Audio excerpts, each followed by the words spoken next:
All right, Chad.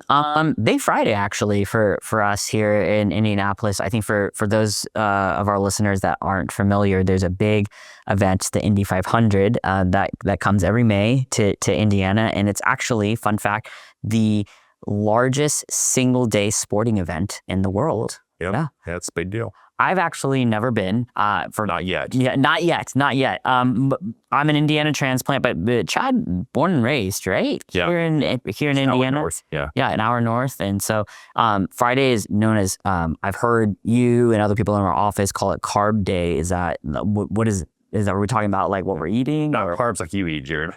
Yeah. Or all the empty beer carbs, you know what I mean? I mean, because I know there's a lot of drinking. A lot of those, yeah. No, Carb Day, right? So it's a day at the track where it's some concerts there. And a lot of people are watching qualifying, laps there. There's a pit contest there with the drivers. Pretty fun to watch, but it's a fun day at the track, though. How many times have you been? To the race? Mm-hmm. To the race, probably 12 times, sometimes. Yeah. I also heard that, like, because we're so local, that it's one of those blackout events. So unless every single ticket is sold, you can't see it on TV. 1 year it was on TV. Oh my gosh. But 1 year I had to go to the starting grid and be there for the start of it. It was really cool. One of my friends was a third generation racer, and he raced that year. His dad and grandpa all raced as well. It was fun to watch. That's super cool. One of my colleagues from Utah who actually works in merchant services and payment services, they actually are an IndyCar sponsor. So he'll be here this year. We'll be able to meet up with him. Fun fact for everybody listening, outside of the Indy 500, Chad has talked about how he was an entrepreneur. He's still an entrepreneur, but he was an entrepreneur in a different space in a past life, and that's what led him to real estate. And that space was payment processing. Yeah. So yeah, that's fun. You might be an investor with us. Yeah. We'll have to go and meet up with him on well, I guess today's Carb Day, so we'll have to meet up with him after maybe on Sunday. Yeah, on Sunday. All right. Welcome back to Focus Fridays, the series where we open up the playbook on real estate investing, from foundational concepts to sophisticated strategies that help investors grow wealth with confidence. I'm Jared Chum, head of investor relations here at Focus Capital. I'm Chad Sheeler, founder of Focus Capital. Chad, value add is one of the most commonly used terms in real estate. Adding value add, some type of variation of that, but it's also one of the most understood in my opinion. So today we're going to be unpacking what value add means in practice, what it looks like at different asset classes, and what investors should realistically expect in terms of timelines and outcome. So let's start off super simple. What does value add mean? Let's start with a clear definition. When operators say they're pursuing a value add strategy, what are they really saying in layman's terms? It can vary per operator, because value add, value can mean a lot of things to different people, right? It can mean slapping paint on here and change some signs, and it's value add. Well, I don't agree with that, right? Value add really should be, okay, you're going to add value to the property, like it says, right? Mm-hmm. And you're going to do that through either a combination or just parts of, okay, renovations to the units, renovating amenities, clubhouse spaces, obviously rebrand, signage, paint, curb appeal, landscaping, parking lots, resolving deferred maintenance would be not part of value add. But you're going to find a way to add value to the property to make it worth more. Yep. And now there'll also be, besides the physical value add, there could also be operational value add. Mm-hmm.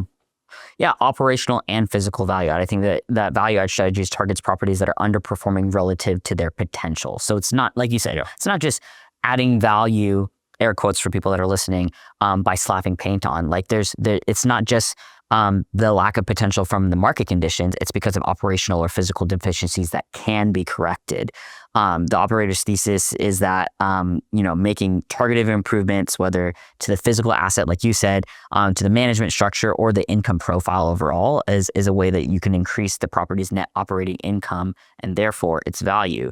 In commercial real estate, which is not the area that we play in, value is a function of income, but if you increase the income and you increase the value, value add is seen as more of a deliberate pursuit of an equation than just kind of like an action that people take for asset per asset. It's measurable. Yeah, it's measurable. You know that if you spend money here, you put these programs here to increase the revenue and the income, which drops the bottom line, that will increase the value because it's all in multiple on that income. Yeah. So breaking it down, because we talked about it's not just to the physical assets sometimes, what are the most common types of value add improvements. So what are operators actually doing when they say that they're doing a value add strategy? Like you said, it's not just meaning paint. Yeah. And I think that the three biggest areas are physical improvements, operational improvements, and income optimization. So let's talk about the first main lever of physical improvements. What do you think of here at Focus Capital for value add strategy on the physical improvement side? Yeah, those are great three buckets there, actually. The most common one is unit renovations. So and the reason why for that is to be able to charge more rent, which people will pay more rent to live in a nicer space. Yeah. So you go in there and you swap out the kitchens and baths, you install new hardware, plumbing fixtures, cabinets, countertops, LVP in the wet areas. We did that at a property a couple years ago. Same-day turnaround, tenant occupied renovations, and we got higher rent. It was simple, right? People saw the value that we provided to the units. They would want to pay more for that. Yeah, and I think there's definitely a correlation for tenants that are willing to pay a higher rent and being a stronger tenant profile. And with that, then you get into some of the operational side. There's less risk. There's more there's more predictability. There's more predictability when it comes to tenant occupancy. And so outside of unit renovations, a couple of the other ones that I've seen in our portfolio and then other portfolios have to do with like exterior upgrades, if we're talking about windows or even pavement, parking lots, and then amenity enhancements and deferred maintenance. Yeah, amenities are a big thing too, like adding a dog park. We've done it a couple times in the past last year, adding a playground for families. If you have a lot of people that have kids, then that could be a desired amenity among tenants. Maybe adding a grilling area or a pergola. Or a pickleball court, right? Or a new clubhouse. All right. So after the physical improvements to the asset, what are some of the value adds in practice from this strategy that can be made on the operational improvements bucket? Yeah, this is one I actually love because doing renovation of the property and spending money to get hopefully a desired return on a rent bump, that is somewhat speculative, but you have to do your homework and make sure you've done it before and have the data that aligns. And usually it works out, right? Operational though, if you can remove expenses, if you can become more efficient and more lean, that's an immediate correction. That's immediate drop to the bottom line. So that's simply, finding different ways to offset certain expenses. Maybe it's properly billing back water and sewer charges. So you're going to basically get a recapture or reimbursement on your utility charges. Yep. Another example would be going through and finding different ways to run the property more efficiently. Maybe the property has got too much payroll. Maybe they have an extra person they don't even need, or they have 3 people that aren't doing very good. They can hire 2 people and do way better. So maybe it's streamlining your costs there, finding ways to reduce your costs and insurance and taxes. So that it's all goes back to running the property more efficiently is the value of their operations. Yeah, and the unique thing about this bucket is sometimes the physical asset is actually fine, and the problem is purely operational. That's a great scenario, actually. Yeah, it's a great scenario for us because we know how to operate a property, but like those are the kind of the gap between where a property is at and where its potential could be might not all be physical or might not be physical at all. And so a value add strategy could still be there if you're not making physical improvements in that sense. And then the last bucket that we had mentioned is the income optimization. So filling vacancy, burning off below market leases, adding revenue streams like covered parking, storage, or utility billing structures that weren't previously in place. Reserve parking. Whole internet programs. That's exactly right now. So the best value add deals, in my opinion, often involve all three, but the skill is identifying which lever has the most impact relative to cost. And I think that those would be the operational improvements, like you mentioned. What does a realistic timeline look like? I think this is where investors often get tripped up because we talk about stabilization, we have all these words, but what should investors realistically expect in terms of timeline from acquisition to stabilization? It could vary. I mean, I've done properties. I've done 9 or 10 value add properties so far, and there's some properties a while back to where it went pretty quick. The first year to year and a half got stabilized. There's some that took 2 years. There's a lot of factors that can vary, and the largest factor meaning you can go start the work right away on the renovations, assuming you've raised the capital, have the capital reserves to do the work. That's obvious, right? Mm-hmm. But once you add the value to it, how long does it take for the income to catch up and recoup your return on the value you just added? And that's where there can be some differences here to where if the market takes a dip or if you don't get the rent you thought you'd achieve quickly, or if you have a lower renewal rate with residents, all that can delay the stabilization process. But I think investors should be prepared for a year to 2 years, just to be prepared. Like, it could take this long to be stabilized. If it happens quicker, great. But in the meantime, probably won't distribute capital at all and to keep it in reserves till we're stabilized the property.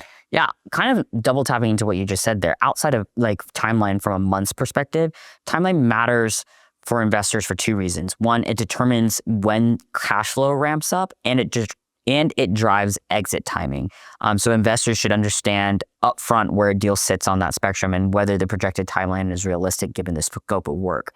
Scope of work wise, I would say that there's probably 3 different, template timelines. There's the light value add, which is, it could be anywhere from 12 to 24 months. So that's operational improvements, minor common area upgrades, lease up. Those are things that can realistically stabilize within, a 12 to maybe a maximum 24-month period.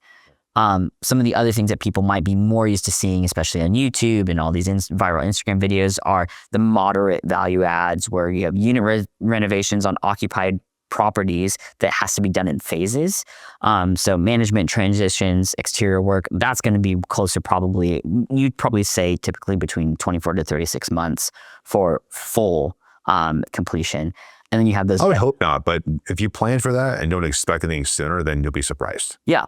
And then the heavy value add, or this is also known as repositioning, significant physical transformation, major lease ups, full management overhaul, that can extend, beyond that 2 to 3 year window, maybe even 36 to 48 months. And so if you kind of understand that those are the 3 levels and the 3 buckets, you can understand where the cash flow is coming from and where it's going to, if you're not being distributed on a value add property within the first few quarters. Well, that's the key too, is like, if investors wonder where the distribution's at, well, if they understand, okay, here's the property's cash flow so far, here's the reserve we have in place, and they just understand it's good business practice, whether it's a business or a property, to preserve your cash if you're not stabilized yet.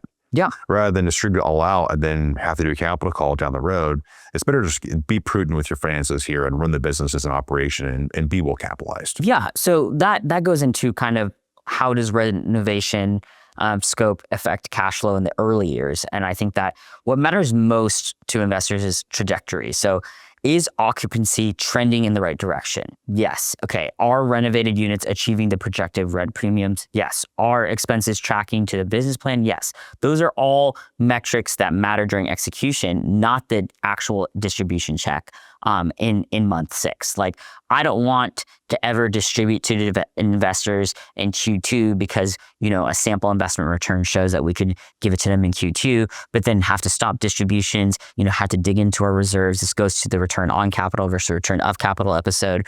Like, I would much rather be like, hey, this is taking a little bit longer to stabilize. This is still within our original business plan estimate, but this is why, even though we're a cash flow positive property, we're not distributing on this property yet. Yep. That's a great point. What are the most common execution risks when it comes to value add deals? And where do value add business plans tend to break down? That's a great one. The biggest risk, I would say, a few different areas. One is like not properly estimating the CapEx work to be done, right? You're coming way over budget. Well, where's the money come from? Or you can't do all the work. That's one big risk. Yeah, because construction pricing is volatile. Or not doing a thorough estimate on what you think it takes to do the work. Mm-hmm. That's on us, the sponsor, right? Yeah. Prices going up is a risk too, which is good to get those locked in before you close. You know where they're going to be at. Another risk is like how long it takes to perform the renovations. That takes your timeline out further. That could take you past peak leasing season into the winter months, and now you're at a kind of a tough spot to lease the properties up to have the renovated units done. And another risk too would be you plan on getting maybe $200 a month of rent bump, and you get $100 instead. Yeah. Like, well, that changes things right there. Yeah.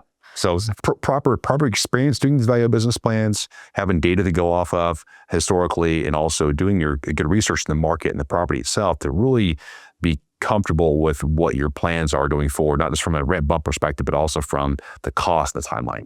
Yeah, I would say that kind of summarizing what you said is like, so the kind of key points are renovation cost overruns, rent premium assumptions that don't hold. This is something that the other Chad and I talked about, where a business plan, like you say, could project anywhere, $150 over or $200 over market rent post renovation. But if the market doesn't support that, the maths will fall apart on that. Yep. You mentioned timeline slippage, and this is particularly important in multifamily, especially occupied multifamily, because the pace of unit turns is often slower than modeled. So this pushes back on stabilization, which then pushes back on exit. And then market timing is another thing that both you and Chad have mentioned a couple of times. A deal underwritten on a favorable exit conditions can face very different environment 2 or 3 years later if all that timeline slippage pushes the exit 2 or 3 years later down the line. Yeah. So like you've already said, the best operators account for these risks up front, which shows up in conservative underwriting and adequate contingency reserves, which also kind of, sometimes delays that initial cash flow distribution. Well, and having reserves is so important for value add plays, because a lot of times you get in these projects and you really don't know what all you may uncover. I mean, for example, you could go through a renovation on these units and you could uncover you've got something wrong with the plumbing and the whole entire property, and you have to budget a higher expense to fix something, to replace the sink and the countertop. Could be other issues as well. So having reserves is absolutely crucial with these properties. Last question. This has to do with how investors evaluate whether a value add business plan is credible or not. If an investor is reviewing a value add opportunity, what questions should they be asking to test the credibility of the plan? It's a good one. Okay, I'd say, have you done this before? Past. Have you properly budgeted for the work to be done? Have you got other quotes? It really is that renovation quote price firm, and you have extra buffer in there for contingency and for the property. Yep. Okay, what's your timeline to get it all done? Is there some buffer in there to give some wiggle room? And what's your rent bump plan? How much will you be raising the rents by? And how do those align with other market rents in the area? Do you have a rent comp sheet that shows me other nearby properties, what they're charging, what you currently charging, what you plan to be charging? How's that line up with other properties nearby? So that's how I look at it if I was an investor. Yeah, exactly. I think the biggest one that you had mentioned that coming into this question is what's the contingency reserve? Like, what happens if a renovation costs run 10 to 15% over budget? Yeah. And then you said what are the comparable properties showing in terms of renovated rent levels? Like, the business plan should be anchored in real comps, not just aspirational projections, like you said, 200 per unit instead of 100 per unit. Yeah. Evaluating the operator, have they executed this kind of business plan before? Not just this kind of business plan, but at this asset class and in this market. Like, those are some nuances that are important. And then, what does this deal look like if the timeline extends by 12 months? A good operator will have modeled this and be able to speak to this clearly. Just delay the stabilize period. Yeah, exactly. So I would say, in closing, value add is not a marketing term. There's a lot of brokers or agents that use it as a marketing term, but it's an operation. For us, it's an operational thesis. The best deals in this category are won and lost at the execution level, not at the acquisition level. Yeah, that's so true. And investors who understand what they're actually underwriting, not just the returns, but the plan behind the returns, are in a far better position to evaluate risk. So to our investors that are listening, or to potential investors that are listening, and next time you review a value add deal, I think the biggest question that you can ask outside of everything else that we talked about is, what specifically is broken and how specifically does your operator plan to fix it? And that answer will tell you a lot about the quality of the opportunity and the quality of the operator. Yeah, I love that. That's great. Mic drop. All right. Well, speaking of mic drops, I think that's it for today then. Thanks for listening to this week's episode of Focus Fridays. We release a new episode every week, so be sure to join us next Friday and beyond. If you'd like to see our next investment opportunity before it goes public, you can join our investor list by filling out the form on our website, focusedcapital.com. If you have any inquiries about what we've covered on our podcast, general real estate investing questions, or suggestions for the show, we'd love to hear from you. Feel free to reach out to us anytime by emailing us at investors@focusedcapital.com. Take care, and we'll see you next week.